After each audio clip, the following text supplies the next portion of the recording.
Hello friend, welcome to my YouTube channel. आज हम आपको UP triple S PET exam के कुछ इंपॉर्टेंट क्वेश्चंस की प्रैक्टिस कराएंगे। और अभी तक आपने अगर हमारा यूट्यूब चैनल सब्सक्राइब नहीं किया तो तुरंत जाके सब्सक्राइब करिए ताकि आपको नेक्स्ट वीडियो की नोटिफिकेशन मिले और आप पेट एग्जाम में दूसरों से एक कदम आगे रहें। और साथ ही अगर आपको इस वीडियो की PDF फाइल चाहिए तो आप डिस्क्रिप्शन बॉक्स में जाकर लिंक पर क्लिक कर करके पूरा वीडियो डाउनलोड कर सकते हैं। चलिए शुरू करते हैं। आज हिस्ट्री के कुछ इंपॉर्टेंट क्वेश्चन से। तो निम्नलिखित में से किसका नाम देवनाम प्रियदर्शी भी था? एक उपाधि देवनाम प्रियदर्शी भी थी। मौर्य राजा अशोक की, मौर्य राजा चंद्रगुप्त मौर्य की, गौतम बुद्ध की, भगवान महावीर की। तो इसका सही उत्तर होगा मौर्य राजा अशोक की। हमें पता है मौर्यों के सबसे प्रसिद्ध राजा थे अशोक। इनका टाइम पीरियड क्या था? तो 269 ईसा पूर्व से लेकर 231 ईसा पूर्व तक इनका समय था। सबसे फेमस इनके कलिंग वार के लिए इनको जाना जाता है। कलिंग वार के लिए जाना जाता है, जिसमें कहा जाता है कि 1 लाख लोग मारे गए, साथ ही 1.5 लाख लोग बंदी बनाए गए। ये सबसे फेमस युद्ध माना जाता है, जो कि इनके 8वें साल में होता है। बहुत पूछा जाता है। साथ ही अलग अलग तरह के इनके जो भी स्क्रिप्चर्स मिले हैं, बहुत सारे स्टोन्स मिले हैं। तो ये कहाँ से लिखा हुआ मिला देवनाम प्रियदर्शी? इसको जान लेते हैं। देवनाम प्रियदर्शी 2 जगह से मिला है। एक तो मास्की अभिलेख से। मास्की अभिलेख कहाँ है? आपके कर्नाटक में है। और दूसरा मिला है गुजरा अभिलेख से। गुजरा कहाँ है? गुजरा आपके मध्य प्रदेश में है। दोनों के दोनों अभिलेखों में लिखा हुआ देवनाम प्रिय, यानी देवों का प्रिय। अजंता पेंटिंग्स की विषय वस्तु संबंधित है। जैन धर्म से, बौद्ध धर्म से, वैष्णववाद से या शैव धर्म से? तो इसका सही उत्तर होगा बौद्ध धर्म से। अजंता की पेंटिंग्स जो है हम देखते हैं कि 200 AD के आसपास से लेकर गुप्त काल में भी इसमें काफ़ी पेंटिंग्स की गई है। और ये अजंता के पेंटिंग में सबसे महत्वपूर्ण बात क्या है कि जातक कथाओं का वर्णन है। जातक कथाएं क्या हैं? जातक कथाएं बौद्ध धर्म की ऐसी कथाएं हैं जिसमें बुद्ध ने लोगों की से अलग अलग कहानियों के माध्यम से शिक्षाएं दी हैं। तो उसी को कहा जाता है जातक कथाएं। ये जातक कथाओं की बहुत ही सुंदर, बहुत ही उम्दा पेंटिंग की गई है, इसलिए बौद्ध धर्म से संबंधित है अजंता की पेंटिंग्स। निम्नलिखित में से किस शिल्प कौशल का अभ्यास आर्यों द्वारा नहीं किया गया था? मिट्टी के बर्तन बनाने का, आभूषण बनाने का, बढ़ईगिरी का या लोहारगिरी का? तो इसका सही उत्तर क्या होगा? लोहारगिरी का। जब भी हम आर्यंस की बात करते हैं तो हम किसकी बात करते हैं? वैदिक कल्चर की। वैदिक कल्चर के टाइम पे क्या है? 1500 BC से लेके 1000 BC के आसपास का। और इस समय तक अभी लोहे का ज्ञान नहीं था। तो इसीलिए लोहारगिरी का कोई यहाँ पे कॉन्सेप्ट बनता नहीं। तो ये ऑप्शन गलत हो जाएगा। लोहा सबसे पहले कहाँ मिला? तो 1000 BC के आसपास एक स्थान है अतरंजी खेड़ा, जहाँ पर लोहे की प्राप्ति। कहाँ पे अतरंजी खेड़ा? आपके यूपी में है। आइए अगले प्रश्न की तरफ बढ़ते हैं। मोहम्मद बिन कासिम ने किस वर्ष सिंध पर विजय प्राप्त की थी? 712 में, 812 में, 912 में या 1012 में? तो इसका उत्तर क्या होगा? 712। इसके साथ ही आपको बता दें अनअकैडमी द्वारा UPSC बैच स्टार्ट किया जा रहा है, जो कि आपका GS और CSET के लिए स्टार्ट किया जा रहा है। ये बैच आपका 2 साल के लिए होगा, जो कि आपका बायलिंगुअल होगा, यानी कि हिंदी और इंग्लिश दोनों लैंग्वेज में आप पढ़ सकते हैं। जिसमें और ये बैच आपका 22 सितंबर से स्टार्ट हो रहा है, तो आप इसके लिए एनरोल कर सकते हैं। इसके साथ ही आपको बता दें, अगर आप अनअकैडमी पर UPSC का 1 साल या इससे अधिक समय का आइकॉनिक GS और आइकॉनिक कॉम्बो सब्सक्रिप्शन लेते हैं तो आपको 20 GS बुक दी जाएंगी, जो कि आपको बिल्कुल ही फ्री दी जाएंगी। ये बुक आपकी हिंदी और इंग्लिश मीडियम में होंगी, यानी कि आप अपनी लैंग्वेज के अनुसार बुक ले सकते हैं और अपनी पढ़ाई को अच्छे तरीके से कर सकते हैं। इसके अलावा बता दें अनअकैडमी द्वारा मेंस की प्रिपरेशन के लिए UPSC CSE mains test series चलाई जा रही है, जो कि आपकी 11 सितंबर से स्टार्ट हो चुकी है। इसको आप ज्वाइन कर सकते हैं और इसमें आपको 30 टेस्ट दिए जाएंगे, जिसमें आपको फुल लेंथ ऐसे और सेक्शनल रहेगा। इसमें आपके परफॉर्मेंस को इम्प्रूव करने के लिए बेस्ट प्रैक्टिस कराई जाएगी और इसमें आपके लाइव एनालिसिस सेशंस होंगे, जिससे आप अपनी तैयारी बहुत अच्छे तरीके से कर सकते हैं। ये सब्सक्रिप्शन आप मात्र 14,990 रुपये में ले सकते हैं। इसके लिए आपको SR अड्डा कूपन कोड यूज करना होगा, SRADDA, तभी आपको ये फ़ायदा मिलेगा।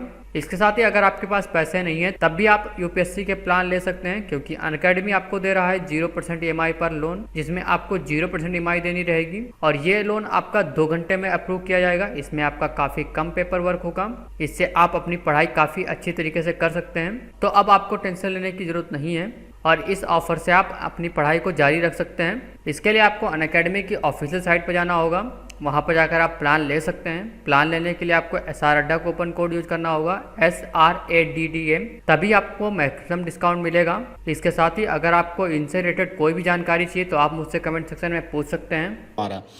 अगर पूछा जाए कभी कि भारत पर प्रथम अरब आक्रमण कौन सा था, तो मोहम्मद बिन कासिम का था। ये भारत पर प्रथम अरब आक्रमण था, अरब आक्रमण था, जो कि 1712 में किया गया था। साथ ही एक चीज़ और हुई कि यहाँ पे राजा कौन हुआ करते थे। यह सिंध प्रांत में आक्रमण हुआ तो सिंध के राजा एक हिंदू राजा हुआ करते थे जिनका नाम था दाहिर, और ये वहाँ पे दाहिर मोहम्मद बिन कासिम से युद्ध हार गए थे। और सबसे पहली बार पूछा जाए अगर किसी क्षेत्र में जजिया कर लगा था, जजिया कर लगा था भारतीय उपमहाद्वीप के किसी क्षेत्र में, तो यही सिंध वाले प्रांत में लगा था और मोहम्मद बिन कासिम ने लगाया था। जजिया कर होता क्या है? जजिया कर एक तरह का प्रोटेक्शन मनी होता है, प्रोटेक्शन मनी होती है जो कि गैर मुस्लिमों से ली जाती है कि आप अगर हमारे क्षेत्र में रह रहे हैं तो आपके प्रोटेक्शन के लिए आपको टैक्स देना पड़ेगा, जो कि गैर मुस्लिमों से ली जाती है। आइए अगले प्रश्न की तरफ बढ़ते हैं। भारत के राज्य चिन्ह में सत्यमेव जयते शब्द कहाँ से लिए गए हैं? उपनिषद से, सामवेद से, ऋग्वेद से या रामायण से? तो इसका सही उत्तर क्या होगा? उपनिषद से। कौन से उपनिषद से लिया गया है? सत्यमेव जयते का मतलब क्या होता है? सत्य की सदा विजय होती है, सत्य की सदा विजय होती है। और इसको लिया कहाँ गया है? ये लिया गया है मुंडको उपनिषद से, मुंडको उपनिषद से ये वाक्य लिया गया है, जो कि हमारे भारत के राज्य चिन्ह सत्यमेव जयते कहा जाता है, हमारा राज्य चिन्ह है। भारत में खोजा गया सबसे पहला शहर था हड़प्पा, पंजाब, मोहनजोदड़ो या सिंधी? तो यह भारत नहीं होगा, भारतीय उपमहाद्वीप, एक्चुअली भारतीय उपमहाद्वीप में खोजा गया सबसे प्रथम स्थल कौन सा था? हड़प्पा, पंजाब, मोहनजोदड़ो या सिंधी? तो इसका सही उत्तर क्या होगा? हड़प्पा। सबसे पहले अगर खुदाई देखी जाए, हालांकि 1861 से लेकर 62 के आसपास ही हमें इसका प्रमाण मिलने लगता है। कनिंगम जब यहाँ पे खुदाई करवा रहे थे रेलवे के लिए, तभी हड़प्पा के साक्ष्य मिल गए थे। हालांकि इसकी प्रॉपर खुदाई कब हुई? 1922 में दयाराम साहनी द्वारा सबसे पहला सिंधु घाटी सभ्यता का स्थल कौन सा है? हड़प्पा। हड़प्पा है, जो कि कहाँ पे? रावी नदी के किनारे बसा हुआ है, रावी नदी के किनारे बसा हुआ है। यही सबसे पहला और महत्वपूर्ण स्थल है जिससे हड़प्पा की खोज, इसी से हड़प्पा सभ्यता भी इसे कहा जाता है। प्रसिद्ध रॉक कट मंदिर कैलासा आता है, कब आया था? अजंता के टाइम आया था, बादामी के, महाबलीपुरम या एलोरा? कौन सी गुफा के अंतर्गत आता है रॉक कट मंदिर? तो इसका सही उत्तर होगा एलोरा। एलोरा की गुफा में ही है रॉक कट मंदिर। क्या है ये रॉक कट मंदिर? एक्चुअली शिव मंदिर है, जो कि एक ही पत्थर को, एक ही पहाड़ को काट कर बनाया गया है, एक ही पहाड़ को काट कर बनाया गया है। खास बात क्या है इसमें कि इस पत्थर को ऊपर से काटते हुए नीचे तक ले आया गया और एक पूरा मंदिर तैयार किया गया, शिव मंदिर। इसकी स्थापना कभी पूछा जाए किसने की थी, तो इसकी स्थापना की थी राष्ट्रकूट शासक कृष्ण प्रथम द्वारा इसकी स्थापना की गई थी। पुरालेख का अर्थ है सिक्कों का अध्ययन करना, अभिलेखों का अध्ययन करना, महाकाव्यों का अध्ययन करना, भूगोल का अध्ययन करना। तो इसका सही उत्तर होगा अभिलेखों का अध्ययन। पुरालेख क्या होते हैं? अलग अलग अभिलेख प्राप्त होते हैं, कभी रॉक्स के ऊपर, कभी ताम्रपत्रों के ऊपर, कभी किसी केव्स में यानी कि किसी गुफा में कुछ लिखा हुआ मिलता है, कभी किसी पत्थर पे कुछ लिखा हुआ मिलता है। तो अलग अलग तरह के जो अभिलेखों का वर्णन होता है उसी को पढ़ना क्या कहलाया जाता है? पुरालेख कहलाया जाता है, कि पुराने समय में जो लेख लिखे गए थे। निम्नलिखित में से कौन हड़प्पा स्थलों की खुदाई में नहीं मिला है? नालियाँ और कुएं, फोर्ट, जलाशय, शिखर के साथ मंदिर? तो इसका सही उत्तर होगा शिखर के साथ मंदिर। हड़प्पा स्थल से मंदिर के प्रमाण नहीं मिले हैं, मंदिर के प्रमाण नहीं मिले हैं। हाँ, लेकिन यहाँ पर कभी भी पूछा जाए तो यहाँ पे वो ऐसी चीज़ें मिली हैं जैसे कि यज्ञ वेदियाँ मिली हैं। मंदिर भले नहीं, यज्ञ वेदियाँ और चबूतरे मिले हैं बड़े बड़े, जैसे पूजा अनुष्ठानों के लिए यूज किए जाते हैं, चबूतरे मिले हैं, लेकिन मंदिर नहीं मिले हैं। साथ ही यहाँ पे नालियाँ और कुएँ तो उन्नत व्यवस्था थी, फोर्टिफिकेशन किया गया है, ऊपर राजा रहते थे, नीचे नगर था। जलाशय भी हमें कहाँ से मिले हैं? जलाशय हमें गुजरात वाले रीजन से प्राप्त हुए हैं, बड़े बड़े जलाशय। निम्नलिखित में से कौन सा मठ बौद्ध धर्म से संबंधित है? दक्खम, चैत्य, खानगाही या अंजेरी? कौन सा मठ है जो बौद्ध धर्म से संबंधित है? इसका सही उत्तर होगा चैत्य। चैत्य होता है, दो शब्द मिलते हैं, चैत्य एवं विहार। जब भी चैत्य आएगा तो चैत्य बौद्ध धर्म में क्या है?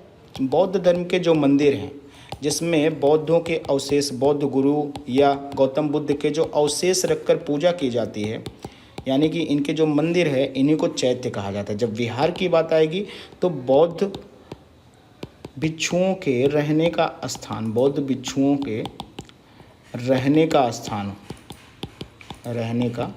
स्थान, बुद्ध की विश्व की सबसे बड़ी अखंड मूर्ति कहाँ स्थापित की गई थी? बामियान में, हैदराबाद में, कैंडी में, लासा में? तो इसका सही उत्तर होगा बामियान। बामियान है कहाँ? बामियान अफगानिस्तान के मिडल अफगानिस्तान में आता है। यहाँ पे बुद्ध की सबसे लंबी 300 मीटर लंबी मूर्ति प्राप्त हुई थी, जिसमें इनको निर्वाण प्राप्त करते हुए दिखाया गया था। इसमें निर्वाण प्राप्त करते हुए दिखाया गया था। लेकिन 2001 से और 2007-8 में तालिबानी आपको पता ही आतंकवादी ग्रुप है, तालिबानियों ने इस पूरी की पूरी मूर्तियों को ध्वस्त कर दिया, पूरी की पूरी मूर्तियों को ध्वस्त कर दिया। हड़प्पा सभ्यता की खोज वर्ष में हुई थी? 1935 में, 1942 में, 1901 में, 1922 में? तो इसका सही उत्तर होगा 1922 में। 1922 में जॉन मार्शल के नेतृत्व में, जॉन मार्शल उस समय हेड हुआ करते थे आर्कियोलॉजिकल डिपार्टमेंट में, जॉन मार्शल के नेतृत्व में दयाराम साहनी ने सर्वप्रथम हड़प्पा स्थल की खुदाई की थी।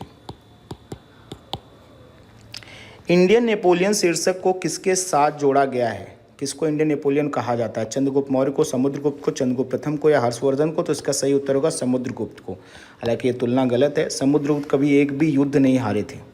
समुद्रगुप्त कभी भी एक भी युद्ध नहीं हारे थे और इनका शासन समझ लीजिए अफगानिस्तान से लेकर पूरे भारत के क्षेत्र में था। तो इन्हीं को यह उपाधि दी गई कि इंडियन नेपोलियन। आजीवक थे बुद्ध के समकालीन संप्रदाय, बौद्धों की अलग शाखा, चारवाक द्वारा स्थापित संप्रदाय या शंकराचार्य द्वारा स्थापित संप्रदाय? तो इसका सही उत्तर होगा बुद्ध के समकालीन संप्रदाय था आजीवक संप्रदाय। इसकी स्थापना पूछी जाती तो इसकी स्थापना किसने की थी? तो इसकी स्थापना की थी मक्खली गोसाल ने। मक्खली गोसाल नामक संत थे, इसकी स्थापना की थी। और यह किस आधार पे चलता था? सब कुछ भाग्य के भरोसे है, भाग्य के भरोसे। अगर आपको भोजन मिलना है, भाग्य होगा तो कोई ना कोई आपके मुंह में भोजन डाल जाएगा या आपके पास भोजन पहुंचा जाएगा। सब कुछ भाग्य के भरोसे था। सिंधु घाटी की प्राचीन संस्कृति और आज के हिंदू धर्म के बीच जैविक संबंध किसकी पूजा से सिद्ध होता है? यहाँ पे जैविक संबंध की बात की जाए, ये शब्द इंपॉर्टेंट है। पशुपति, इंद्र और देवी माँ, पत्थर, पेड़, जानवर, विष्णु, लक्ष्मी, शिव और शक्ति? तो इसका सही उत्तर होगा पत्थर, पेड़ और जानवर। यहाँ कंफ्यूज होने की बिल्कुल ज़रूरत नहीं कि पशुपति हैं लेकिन इंद्र बिल्कुल नहीं है, देवी माँ का है, तो ये ऑप्शन अपने आप में गलत है। तो इसका सही उत्तर होगा पत्थर, पेड़ और जानवर। बहुत सारे हमने देखा है पत्थरों पे हमें पत्थरों की पूजा करते हुए देखी गई है। और शिवलिंग भी सबसे पुराना हमें यहाँ पे प्राप्त हुआ है, ढेर सारे शिवलिंग प्राप्त हुए हैं।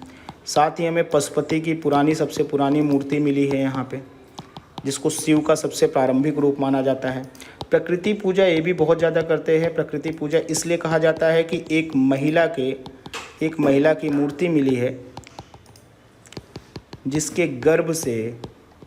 गर्भ से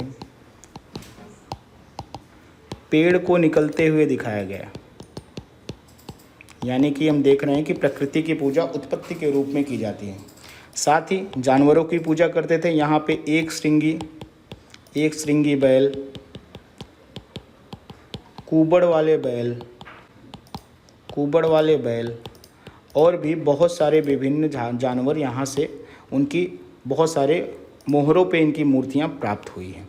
तो आज के वीडियो यहीं पे समाप्त होते हैं। आपको कल नए वीडियो के साथ फिर से आपसे मुलाकात होगी। अभी के लिए आप सभी का बहुत बहुत धन्यवाद।